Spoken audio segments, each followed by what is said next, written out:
JP, welcome back to the BFC. Hey, Eric, how you doing? Thanks for having me again. Doing well. Actually, I'm proud to say that this is our 100th episode, and I couldn't think of a better way to celebrate than to have you, sir, on. So welcome back. Yeah, well, that's slightly flattering, Eric. But anyway, thank you. I appreciate it. And congratulations. I think you've been doing quite a good job. Great job, actually.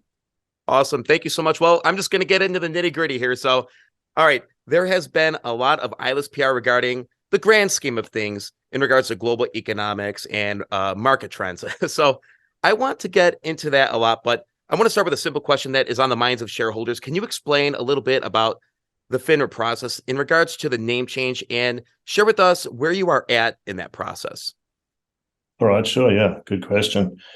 So just thinking back, we submitted our form to FINRA on the 22nd of December last year. I think we might have confirmed that, or it might have been noticed by the market. I can't remember exactly. And then on the 10th of January this year, we received a response from them with a series of questions, which we have 90 calendar days to answer, to respond to those questions, right? So the majority of the questions pertain to the business prior to us taking over. So, for example, questions like confirmation of the appointment of a previous executive in the business prior, right? So you can imagine those are painstaking questions. It's kind of like me asking you to, I don't know, provide the deed for your father's house, which was bought back in 1975. And it might be possible for you to obtain that, but, you know, and I'm not saying this is true, but perhaps if your father was poor at admin and didn't have his house in order, so to speak, you know, you might not be able to provide that exact document. So that's not your fault, but it also doesn't mean you can't do what's needed either, but you've got to work through that, right? So there's things like that. And, you know, there's also questions about appointments in our business and various things along those lines. So anyway, we're working through that. The deadline for the response is the 10th of April, well, I guess the 9th, if you include the day that they emailed the questions back to us. I obviously can't guarantee, Eric, that they'll approve it, or if they may have further questions, since, you know, we obviously didn't, you know, run the business in 2016, for example. So we can only do our level best to answer the questions with the information that we have. And as I said previously in a video, I think that we did, or it might have been in one of my podcasts, the application wasn't declined, I think, as some attention seekers, you know, on the internet suggest. The process is ongoing. So one would be inclined to think that having audited financials and being SEC reporting, you know, would all stand in our favor. But of course, I can't say for certain. I think what is very clear is that we've done a lot to clean the business up and put some very real and quite considerable assets into it, probably for the first time in its history. So, you know, hopefully it moves forward as it should. Does that clarify? Yeah, I think it does. And I also want to talk about bring up another question that was actually brought to me about QB and ILIS getting on to OTCQB. Why not push for OTCQB? There was a little confusion in regards to whether that had to do with QYND or ILIS or ERT. You know, people are confused. So maybe you could clarify the QB status and whether or not ILIS is going to pursue OTCQB status. Yeah, I think firstly, what's the takeout from our recent videos? The takeout for me is that, and hopefully, you know, the majority would have seen this, that we will first uplist QYND to a big board, and that we will hold off on uplisting ILIS to a big board until the opportune time.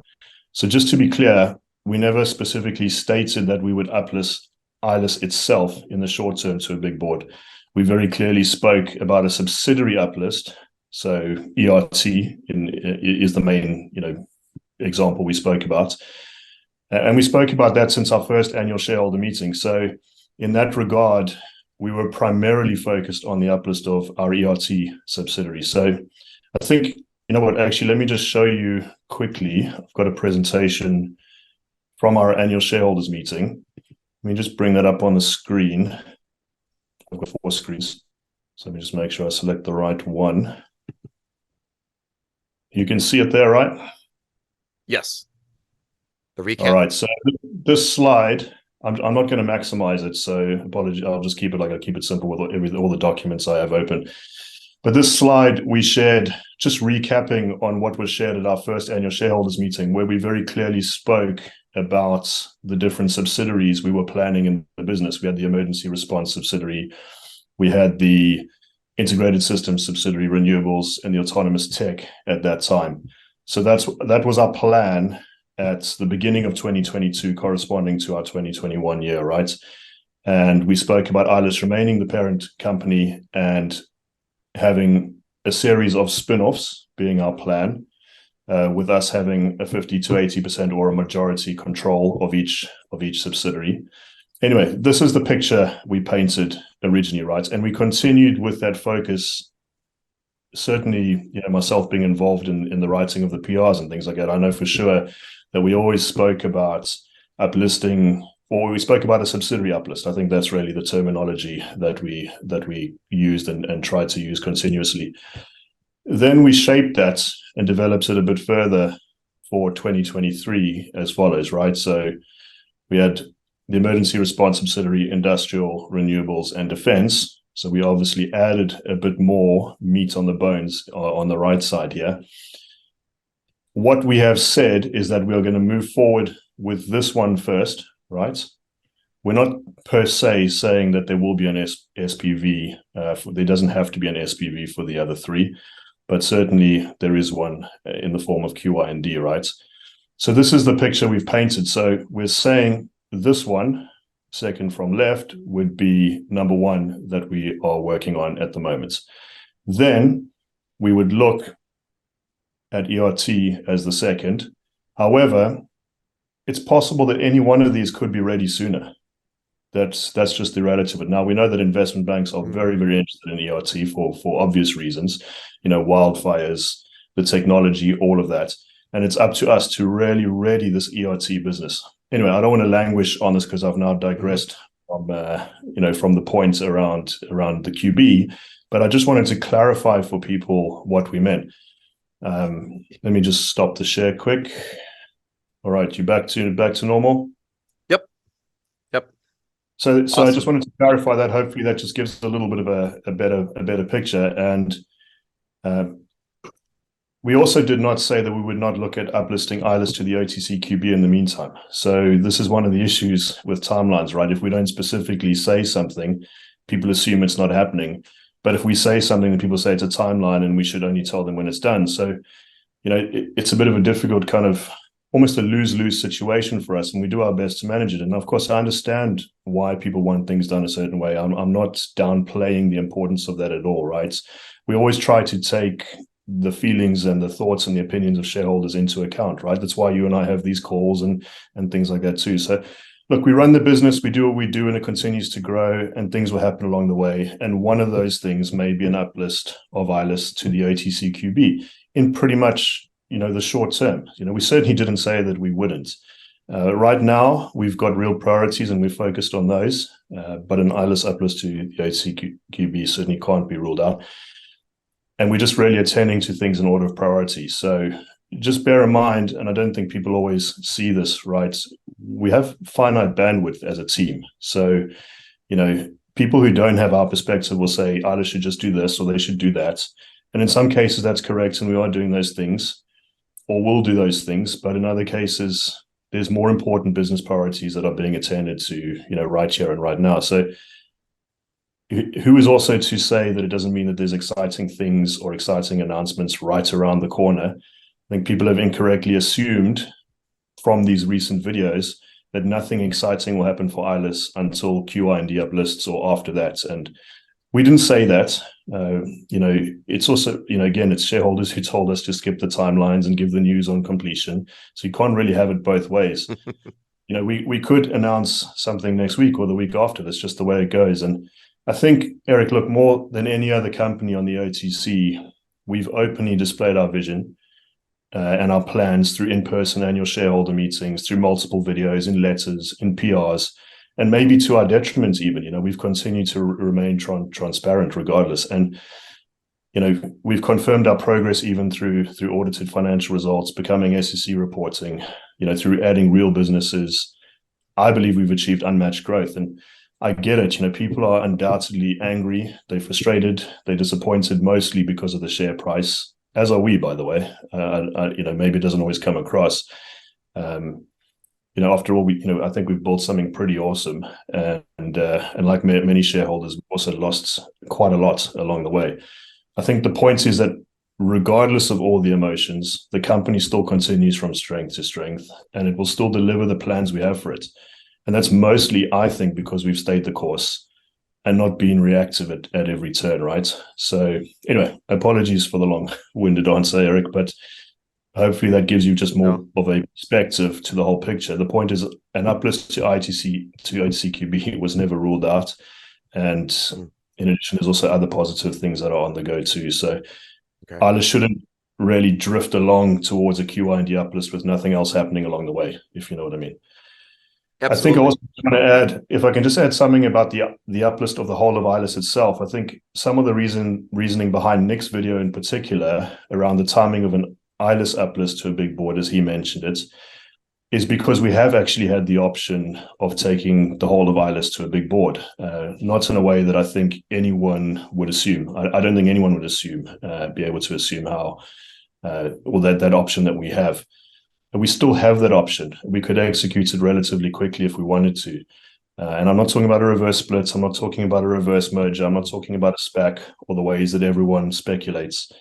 The point is, we've had that option and we decided it wasn't the right move for right now because of the market conditions and really just what would denote our success on a big board, regardless of how we get there, right? So Nick was very much referring to our decision not to fulfill the ILIS route for now and to focus on the QYND uplist, while ILIS continues to do its thing, which of course may include QB in the meantime. That's a great answer. And I'm glad you clarified that. So he did not say, yes, we could have got there sooner with a reverse split. And then you clarified that that was not the case. So thank you for clarifying that. And you know what, in regards to the presentation from the annual shareholder meeting, I'm going to try and, you sent me the link of the PowerPoint, if I'm correct. I am going to put that in the link in the description below. So that way you guys could just go through it, Yeah, awesome. Yeah, I think that's good. Yeah. Absolutely. And I have shared the actual shareholder meeting video. So guys, hop on it, do the DD. Let's get to the next question here. Most people watching this are solely invested in ILIS, and you've actually talked a little bit about this just a bit ago.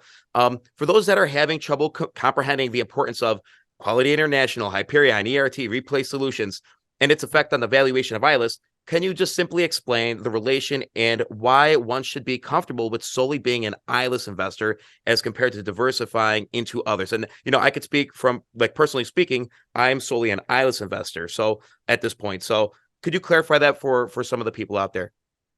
Yeah, I think there's a fairly short answer and there's probably a more comprehensive answer. I don't know how much time you have, Eric. I got time. So I think my question would be, and it's not for you to necessarily answer, but for people listening to answer in their minds, what is ILIS? What is ILIS to you? What is ILIS to them? We say it's a public mergers and acquisitions company that's focused on acquiring and growing companies in specific sectors, right? So what are those? Those are public safety. That's how we started. Those are industrials, renewables, and defense. So again, back to that slide from earlier. Now, defense kind of aligns with public safety. It's debatable. Many will say it aligns. I believe it sits under the public safety umbrella, but again, we've got 4 subsidiaries currently, right? So that's hopefully not in too convoluted terms. That is ILIS, right? It's a public mergers and acquisitions company focused on these 4 sectors. Now, based on the definition of what it is and what we do, or we'd like to think it's quite clear, you would potentially get involved, if you like, one or two or all of the things that the subsidiaries are doing, or various pieces of their respective technology in terms of their focus, in terms of their performance, whatever really grabs your attention. So when I look at investing in a business or businesses, and I look at their business plan, I look at their management, I look at their performance, I look at, very importantly, their unique selling points against their competitors, if they have any, and their reliability against the competitors and things like that. So people may like one particular subsidiary of ILIS, or they might like the whole conglomerate plan. I would potentially find both exciting, but some people are invested in ILIS because of the firefighting technology, for example. And I understand that's really my passion. I think I've made that quite clear. So, or the public safety and defense and all of that. That's really the side that really drives me as a person. But I see the whole picture. I love the whole picture, what we're trying to do from a conglomerate perspective, and what we are doing. And then there's others who might not like anything about ILIS. They might like to invest in a new wonder drug that's going to get FDA approval, or a promising blockchain business, or maybe just a defense business that's focused solely on defense. And they prefer that it's focused on one area or one piece of technology. And I don't know, Eric, some might be even interested in investing in shells, which are contemplating a merger for eternity, So, look, each to their own, right? That's not my problem. All we do is say, this is our company, this is what we're doing, this is what we've done, this is what we plan to do. We believe it's a great business. We believe our financials support our belief, and jump on board if you agree. So regardless, we keep pushing forward with the growth of the business. So when it comes to that growth, in our view, multiple subsidiaries is the optimal way to increase growth. So the momentum, it increases the momentum of ILIS itself, and each subsidiary is important in the greater scheme of things. So whether it's life safety, environmental sustainability, protecting war fighters, energy utilities, these are all areas that impact our lives every single day. So even if most people aren't aware of it, right? And that's why we've handpicked these subsidiaries to focus on. Again, I think I've taken the longer route to answer this question, but I'm trying to give people the bigger picture here. So other than the importance of what each subsidiary stand for, there's the other important aspect that each of their respective financials are consolidated by ILIS. So every step forward or backward made by a subsidiary, it affects ILIS, right? So as their revenue, their profitability, their balance sheet grows, ILIS grows, and the valuation of ILIS increases. We've, of course, stated that many times, right? So let me just dig into that again in more detail. You said you have some time. So it's important to understand that each subsidiary functions on its own. So, because I get that people will say, well, maybe ILIS is spread too thin and things like that. And of course, we're not perfect. I can understand that. But really, it's not Nick and me running around running all of the subsidiaries all of the time, all at once. If I'm working on a renewables acquisition today, then QYND and ERT is still moving forward with its plans, right? And I don't think people necessarily understand that. They see Nick and myself as the face of the business, and they don't understand the strength of the team that we have behind us. It's far more even than the people you see at the likes of the shareholders meeting. We are quite a thin team, I'll admit, because we're being conservative in terms of costs, certainly, but we certainly have very, very strong people behind us. And then, for example, let's just say Georgia Fire, for example, has a clear directive and they implement that on a day-to-day basis. Firebug has a clear directive and they carry on with it. And management ourselves, we're busy with Form 10s, 10Ks, FINRA, Quality International. The wheels keep turning in other areas of the business because that's how it's been designed to work, and that's how it works. So, anyway, I just thought I'd add it in. I get that people question why so many different subsidiaries. So let me just talk quickly about each of the subsidiaries, right? Just to recap, there might be people that are new to ILIS. I think some people have gotten out. There will be new people getting in and things like that. So, for people listening, maybe for the first time, or for those who may have forgotten. So ERT is firefighting, life safety. It's emergency response technology. So it's disruptive firefighting technology. It's rapid response vehicles. It's firefighting equipment. It's fire safety technology, vehicle conversions, etc. So every day, and this is important, regardless if the talk of the town is QYND, for example, which is quite prominent at the moment, there are 6 ERT companies doing their thing every single day. If I'm sitting here going on about QYND, ERT has 6 companies doing their thing today. Right now, it's late in Dubai, but in the US, Georgia Fire and Bullhead are doing their thing. And there's other companies tomorrow morning when you guys are still sleeping that will be doing their thing in Dubai, and so on and so forth, right? So ERT's revenue has grown in 2022. We actually will have some of those figures in the revised or the amended Form 10. I actually think it will be in our 10K as well. I'm not sure. Don't take that as golden, but certainly in one of those documents, those figures are going in. So people will actually be able to see it has grown in 2022 over 2021. And we're also working on something pretty significant for it in the US. So it's a subsidiary also that can keep its momentum through a recession. As I think I've alluded to, we're readying ERT, maximizing its valuation so that it potentially can uplist. Now, we could actually take it to a big board fairly soon through various means, but we didn't want to be raising funds to complete deals in an uplist. It's one of the main reasons the small fish get really hammered on the likes of NASDAQ or New York. So again, just to clarify, let me just say this about Firebug, because I get quite a few emails about this. Firebug is a part of ERT.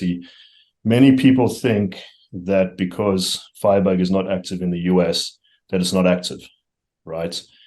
Firebug products have been sold actively since late 2014. I know this because I sold the first nozzles ever, and it continued from there, right? So it didn't just start in 2021 when ILIS got going, and it continues today with product sales. So nozzles, mongooses, floating pumps, skid units, E-Raptors in India, some other markets, Middle East, North, West, East Africa, sales to the United Nations, things like that have really continued.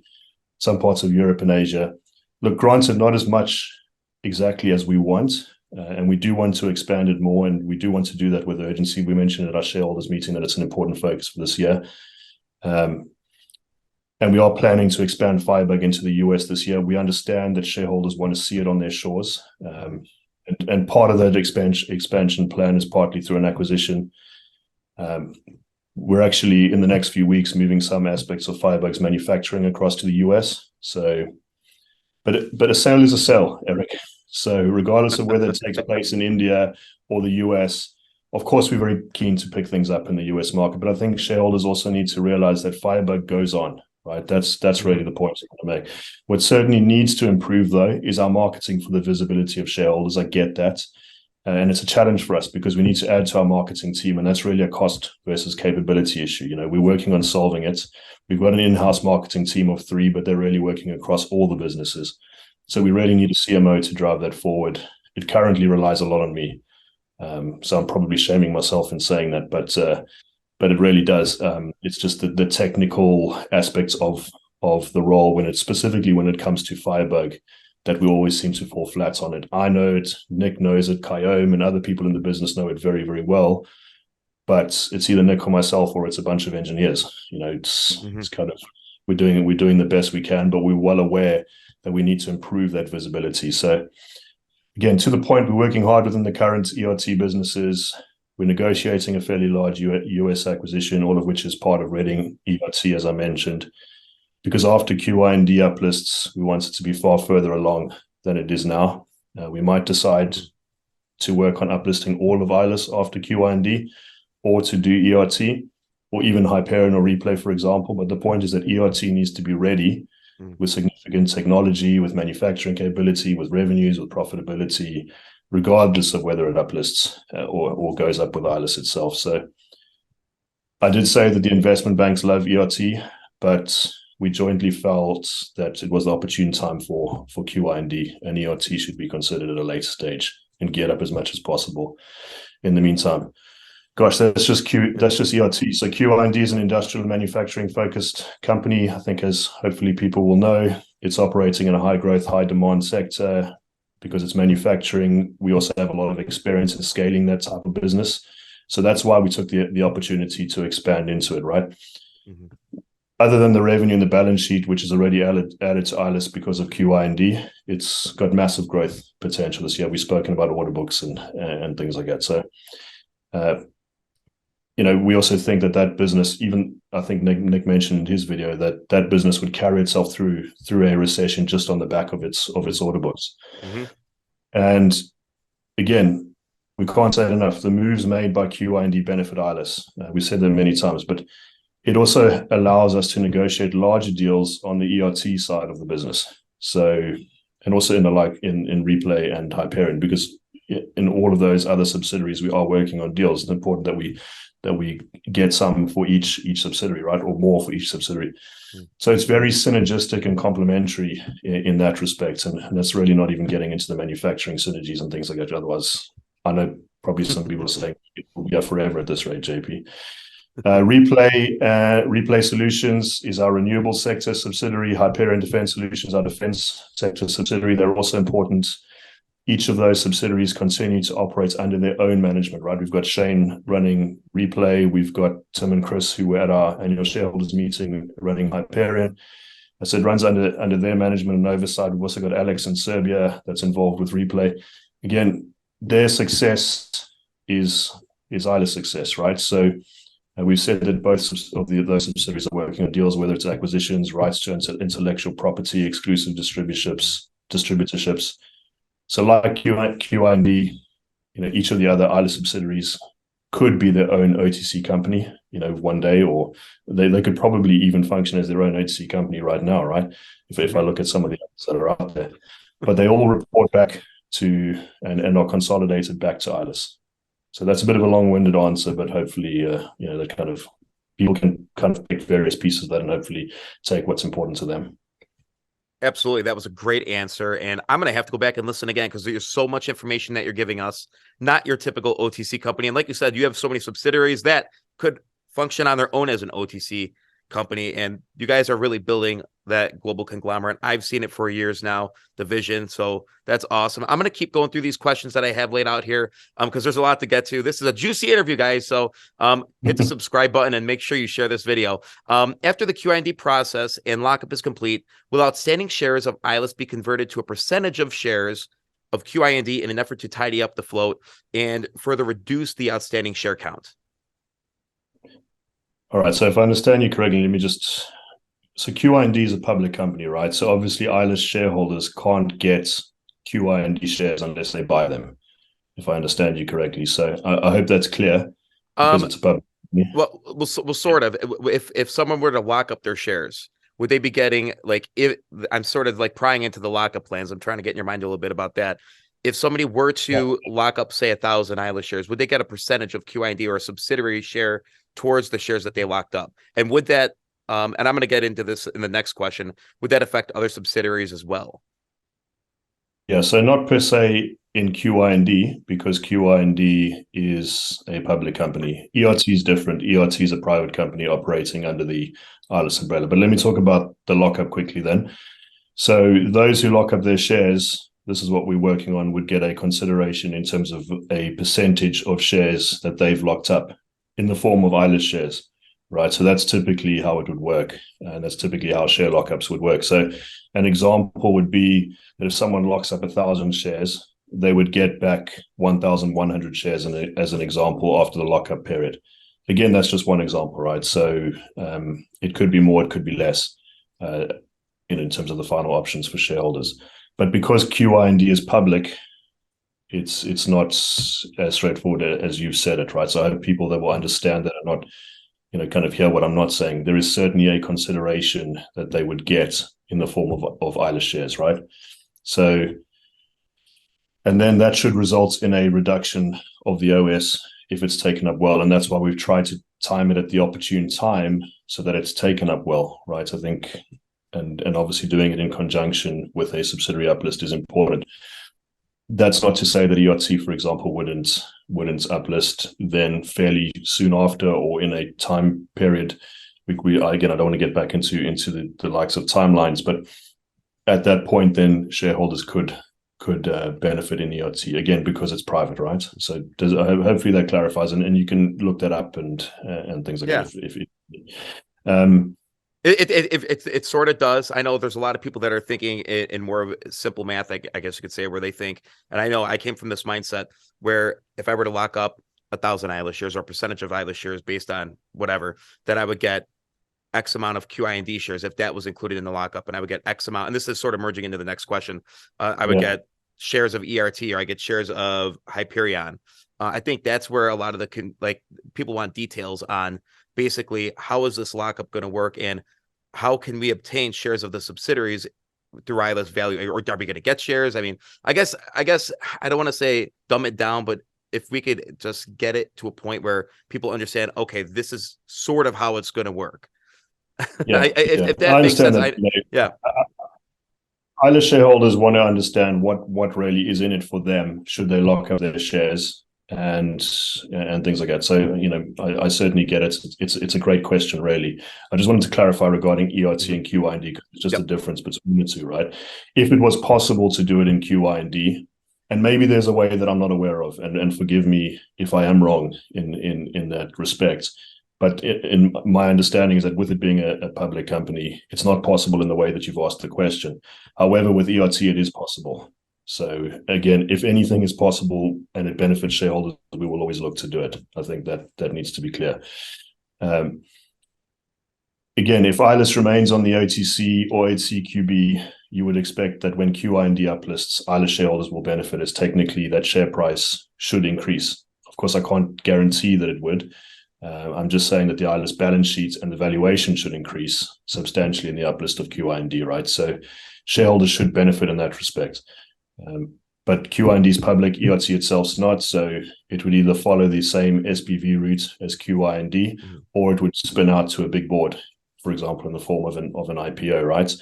And in the event of the latter, ILIS shareholders would potentially get a or ILIS shareholders that have locked their shares up, potentially even just ILIS shareholders would get a consideration in terms of shares in ERT. Okay. Is that a bit more clear? Yeah, absolutely. And just to say, that was actually the original plan, right? We spoke about multiple subsidiary uplists.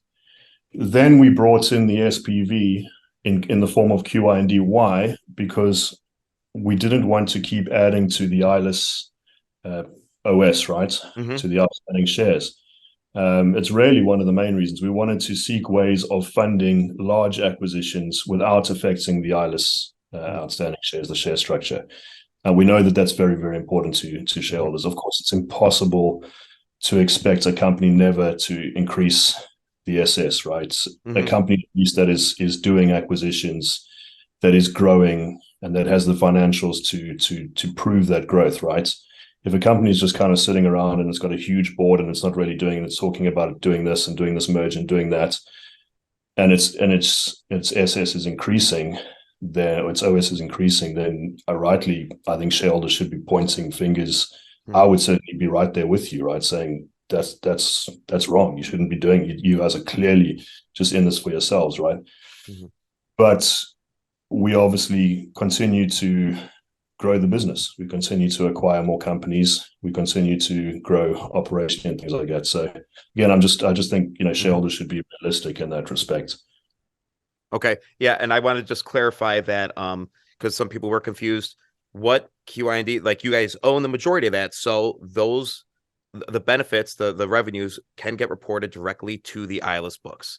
So that is correct. Yeah. All so right. we consolidate QYND's revenues into the ILIS books, yes. Bingo. All right. So that clears up a lot too. So, and when you're talking about hundreds of millions of dollars and you're talking about ILIS still, I'm going to say sitting at 4 cents in the OTC, that is substantial. All right. So, and there aren't companies that are doing that. So, and you guys, your footprint is wide and far. So that's great. Yeah. Let's, I'm going to just, sorry to interrupt you, just to say, QYND's assets, for example, I think at the moment is $152 million. I must stand to be corrected slightly there. Yeah. So that, for example, is consolidated by ILIS, and that will continue as QYND grows. So it will continue to reflect in the ILIS books. Great. I'm going to keep it going here. Could we get further clarification on how you intend to get the QYND, the share price up to meet the $2 minimum and hold it consistently for 90 days? So share buyback is the main route that we're looking at, and we'd kind of take a staged approach to that in order to make it sustainable for the required 90 days. I actually think it might be $4 at this rate, Eric. Just check the latest NASDAQ requirements. It does say $4. But again, with the share structure that QYND has, if you look into that, you'll see that's the reason why a share buyback is the most attractive option for us at this point. And if it's staged, if it's done the right way, it should sustain it for the required 90 days. And you're talking about doing it in chunks, basically like not buying back a bunch of shares all at once, little by little, just minimizing that share structure. So that way, when it does see an uptrend, it's sustainable. That's what you're saying, correct? Yeah, that's the plan for now. But again, it's one option. It's the main option, but yeah, just wanted to mention that as well. All right, that's great. So you are trying to hit that $4 target for an uplist, and you are talking buybacks for QYND. So you heard that here. All right, If you haven't already, guys, hit the subscribe button and join the BFC. Don't forget to join our Twitter. And if you're feeling generous, hit the thanks button and donate to the channel, or should I say the next bourbon of the week. All right, let's get into the next question here. JP, it's great having you on. This is great. I love having you on the show. Many ILIS and QYND investors want to see the inner workings of the subsidiaries, from the facilities, the products, demos. I really want to see demos. First, let me start with quality. Will we get to see the inner workings of the business, projects, employees? Basically, can we get a grand tour of the facility that is bringing in possibly 190 million in revs this year? And we all saw the work orders that were just posted on Twitter, so it looks amazing and it's promising. So are we going to be able to get an inside look at these facilities, quality and many others? Yeah, I can certainly understand that shareholders want to see that, and obviously we'll endeavor to continuously doing that. Remember, though, for quality, I actually did a presentation on it at our annual shareholders meeting, and that presentation is on YouTube. It is in that annual shareholders meeting presentation that you referred to earlier. So it's actually an extension of the one I brought on the screen. And that shows the facilities. It shows a number of references. I think there's reference. Well, I know there's references too are on the QI website, on the Quality International website. I also believe there's a video of one of their large deliveries to a customer in Houston. I don't know if it's on their website. If it's not, I'll make sure we put it out quite soon, because it's quite a nice video, certainly. And so there's already quite a lot out there that's been shown, but I think it's soon at some point we can do a walkthrough of the QI facility. It's more than one facility, so it would probably take hours, but I'll see what we can do. For now, have a look at that recording from the shareholders meeting. In fact, you know what? Let me just bring this up on the screen quickly. I had this from earlier. I had a meeting earlier. QYND. Yes, guys, and you heard multiple buildings. This isn't a shed off a dirt road. So it's exciting. It's a big business. This is great. I mean, this is great.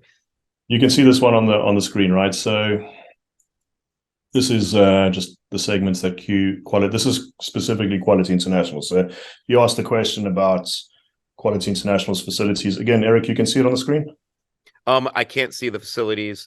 You can see the presentation on the screen, right? Yeah, so let me just come to Yep, there you go. You can see that, right? Total ethane cracker project. So this is one of their major projects, one of their major references that they have. Again, I'm just showing you this because this type of information is actually was in our presentation that we did at the annual shareholders meeting. Again, some of their references, I'll just really just whiz through that. People can always just stop and go back to it. In your video, I guess, that you post. These are just some of the references.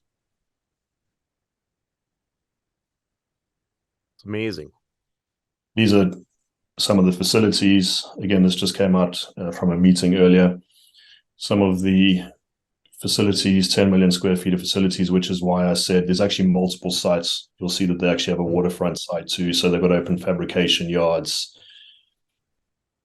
the indoor fabrication shops, plenty more than this, but this just gives you a snapshot, the CNC drilling, paint booths, etc. So this is where there's some synergies for us as well.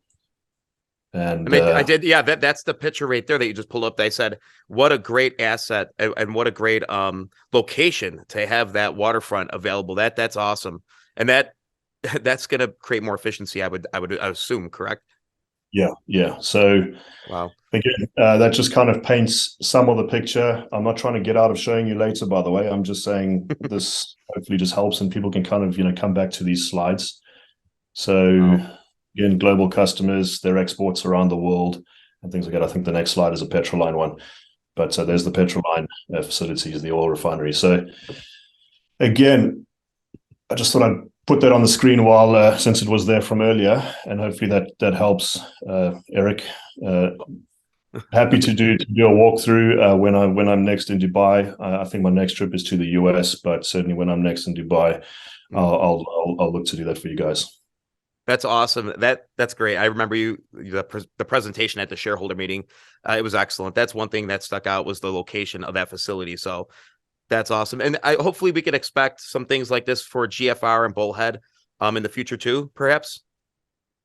Yeah, certainly. Again, I think the same thing with this is, though, I did do a tour of Georgia Fire. It's on Yeah, the you did. YouTube channel. And there are also several photos around from Bullhead and things like that. It's not exactly a massive facility. I'm not going to try and play that one up by any means.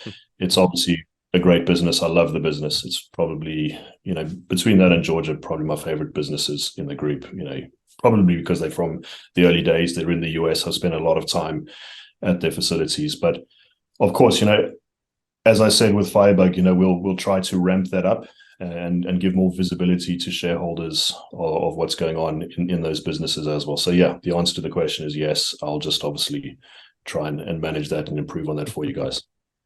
Yeah, it's exciting because we do like to see the products. We like to see the demos. We want to actually see the progress of the business that you guys are building. So, and actually, speaking of Petro, can you elaborate on the importance of the recent acquisition of Petroline FZ and its significance to Quality International and the overall ILIS conglomerate?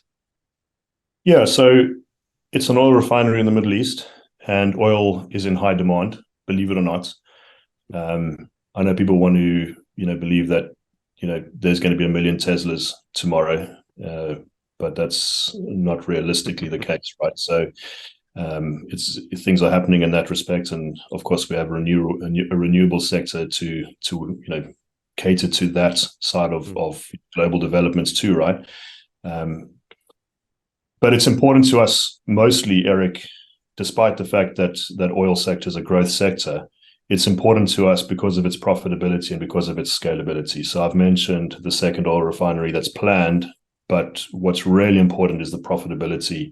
So we have an agreement with regards to the dividends in that business, where we receive a percentage of the profits quarterly, which is obviously very useful to our operations, right? So Petroline owns the refinery in Ras Al Khaimah in the UAE. And in simple terms, what it does is it buys in unrefined crude oil. It refines it, and it sells it directly to its customers who come, they collect it, and they pay for it. So typically the profits are between 30 and 60%, depending on the size of the customer and the payment terms. But our agreement is that dividends are declared and paid out with us receiving 51% of the dividend, right? So it's important. And in terms of the bigger picture, it's important for QYND. Why? Because, for example, QY will have a much longer time scale between dividends, right? So it's important that we're bringing money into the business. We're not just going to the market for the money, right? So that's why for us, Petroline is a very, very important business, other than the fact that, it's an oil refinery that's pretty darn fascinating, actually, when you visit the business, so. That's excellent. I did receive a question, somebody interested in when they're going to see the ILIS name and logo on the Quality International website. Is that a thing that's going to be happening soon? No. I don't think they're going to see the ILIS name. They would see the QYND name on the QI website, because it's obviously a QYND business, right? So again, don't be mistaken, ILIS gets the benefits of all of that, but QYND is the one that's purchased 52% of Quality International, right? So just to clarify. Not that really confirm anything more than is already confirmed. And I'll be honest, Eric, it's right bang down at the bottom of our list in terms of priorities. Not a single investment bank in a roadshow needs that information for comfort.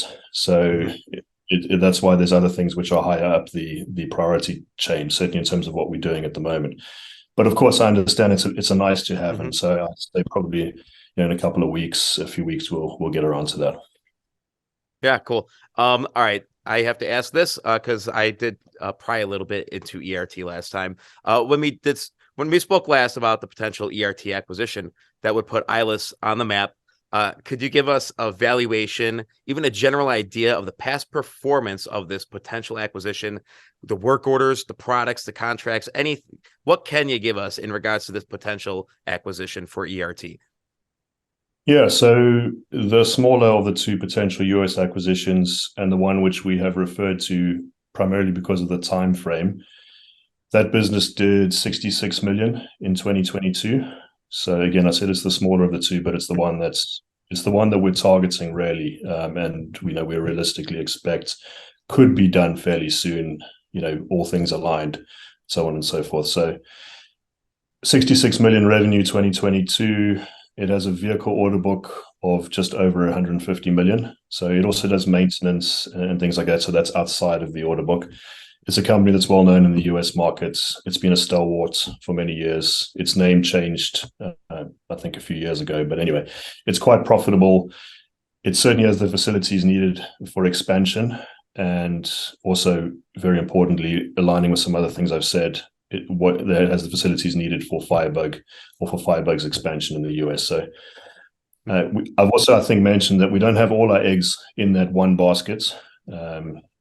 But I don't want to start running through all the options because there are other irons in the fire. But that is the one that I mentioned. So I think that's the one you're referring to. That's certainly the one that's, we're most focused on in the US market at the moment.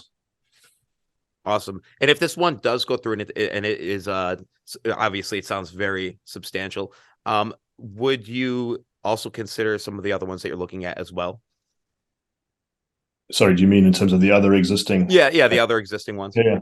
So, I mean, $66 million on the small scale is great.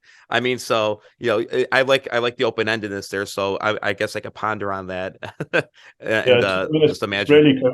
It really comes down to readying the ERT business. As I said, we're wanting to increase its valuation, its manufacturing capability, all of that, right? So the idea is, and this is not something that's set in stone, but we'd like to try and get it to around about 100 million in revenue. So there's a wildfire acquisition as well that we've had really pretty much parked for some time.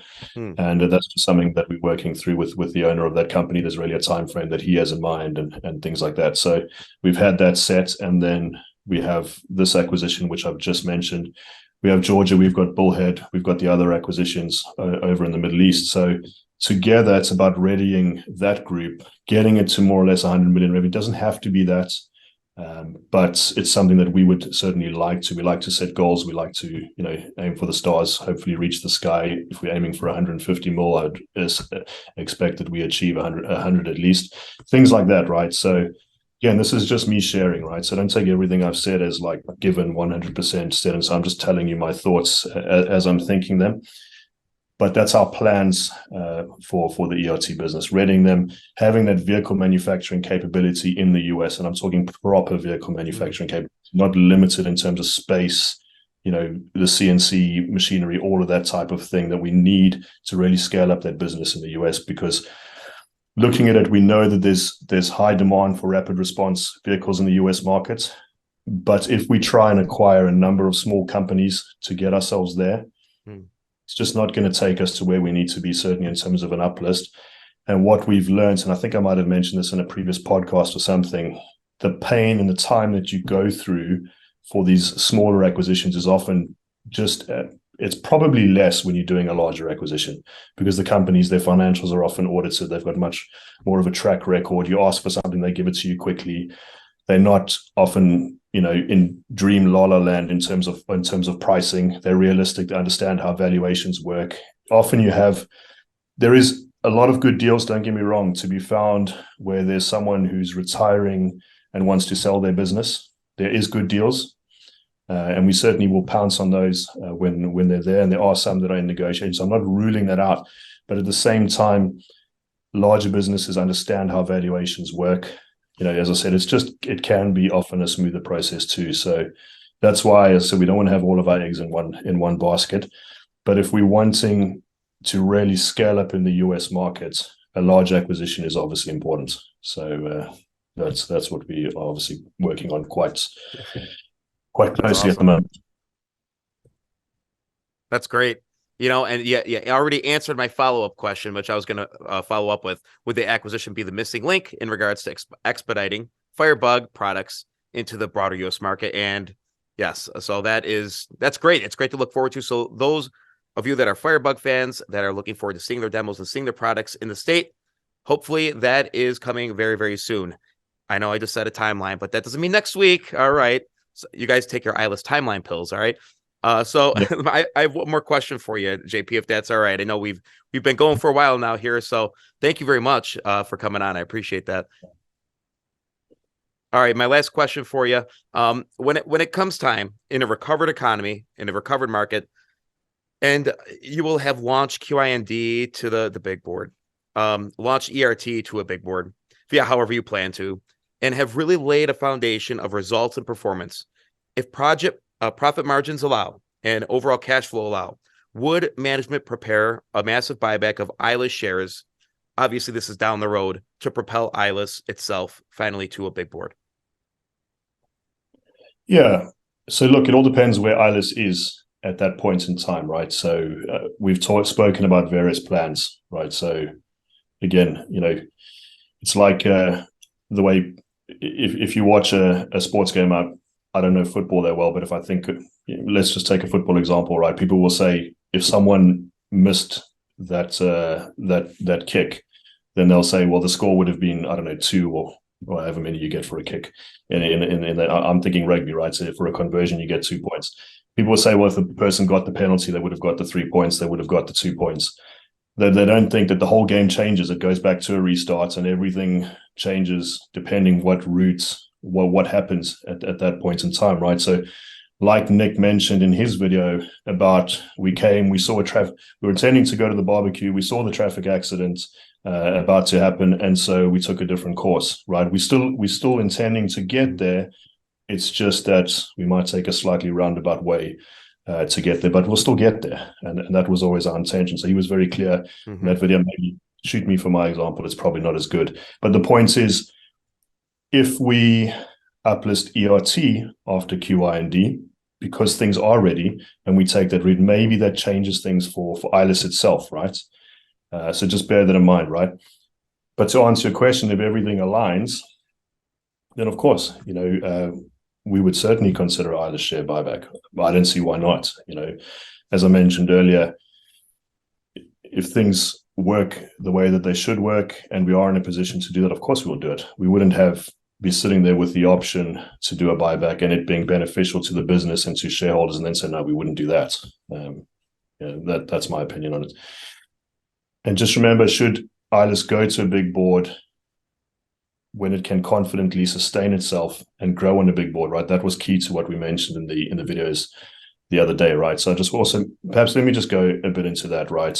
Just to maybe help, because I don't know if it was properly clarified, right? I think many people are upset that we chose not to uplist ILIS itself in the short term and we're working on QYND instead. I think I can tell a lot of your questions kind of allude, I can sense and I can understand people's frustrations too. So we're confident that taking this route is to the benefit. So what I mean by that is uplisting QYND first. We're confident that doing it that way is to the benefit of ILIS. And people will look at today's share price and they'll say, well, how can you say that, JP? You're wrong. How on earth can you say that? Look what's happened. And I understand the emotions right now. So, but that's in saying that, I believe that in due course, it will be shown that it was the right decision. So again, ILIS getting battered on NASDAQ, absolutely battered on NASDAQ, which is most likely what would happen in the current climate. People need to understand that's pretty much game over for ILIS, right? And I know perhaps many don't care about that right now because their view is that they will sell the moment the share price reaches X or Y. But as Nick mentioned, our job is to grow the company and is to deliver the uplists. And we really only get one shot at an ILIS uplist. So if we do it wrong, it doesn't happen again. And everything we've built potentially collapses. I'm not saying it will, but it potentially could if we go about these things the wrong way. And so really, that's the adjustment we've made. And we take a lot of flack for that. But the reality is there's plenty House of Cards investments on the OTC. And I can imagine that right now there's a lot of money going into those. So, I realize that they seem a more exciting company than ours right now. So, the way I look at it is that the wise man builds his house on a rock. And even though the storm may come, the house will stand strong. That's really, and that's my focus in building a business, is making sure we build the house on a rock. And then conversely, we could build the house on the sand. It's going to be built quicker. It probably even look more impressive in the short term. Will no doubt be more popular, but it'll certainly have a tremendous crash when the storm comes. So look, I'm very confident we've taken the right approach. I know that a lot of people might not see that now. And that's also not to say, as I said earlier, that there's not many positive and exciting things happening just around the corner. as requested by shareholders, the relevant announcements will be made when things are completed. We are busy with quite a few things. That is exciting. JP, it was absolutely awesome to have you on. Thank you so much for joining me. Yeah, no, it's been a pleasure, Eric. Hopefully, the answers haven't been too long-winded. I think I'm quite passionate about these things, so when I get talking, it's hard to stop me, but I'm hoping that there's some nuggets in there that people will take from the various thoughts I've had. And yeah, so appreciate your support, appreciate the support of the shareholders. Congratulations on 100th episode. I hope it's a decent one. Oh, it's great. It's great, sir. Thank you so much. And hey guys, listen, if you enjoyed this video, hit the subscribe button, share this video, join the BFC fam, and remember, there is more that binds us than breaks us. You guys have an awesome day. Peace.